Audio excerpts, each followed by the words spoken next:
Hello മച്ചാന്മാരെ, നമ്മളപ്പോ കിളിക്കുഞ്ഞിന് നമ്മൾ ആൻഫീഡും കുഞ്ഞിന് എടുക്കാൻ വേണ്ടി വന്നേക്കാണ് കേട്ടോ. നമ്മൾ ഇന്നലെ വന്ന് എടുത്ത് നോക്കിയിട്ട് ഒരാഴ്ച കഴിഞ്ഞിട്ട് എടുത്താൽ മതി എന്നൊക്കെ പറഞ്ഞായിരുന്നു. ഒരാഴ്ച ഉണ്ടാവില്ല എന്ന് പറഞ്ഞായിരുന്നു. പക്ഷേ എന്തായാലും ഇങ്ങനെ കയ്യൊക്കെ മുറിഞ്ഞിരിക്കണം. എന്തായാലും ഒരാഴ്ച ഫ്രീ ആണ്.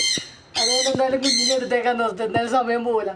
എന്തായാലും അപ്പോൾ കുഞ്ഞിനെ നോക്കിയെടുക്കാനുള്ള സമയമുണ്ട്. അപ്പോൾ എന്തായാലും കുഞ്ഞിനെ എടുത്തേക്കാൻ വിചാരിച്ചു.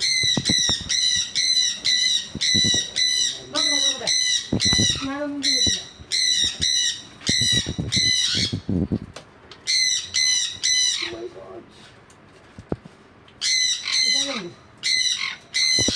നമുക്ക് ഞാൻ പേടിച്ചു പോയി.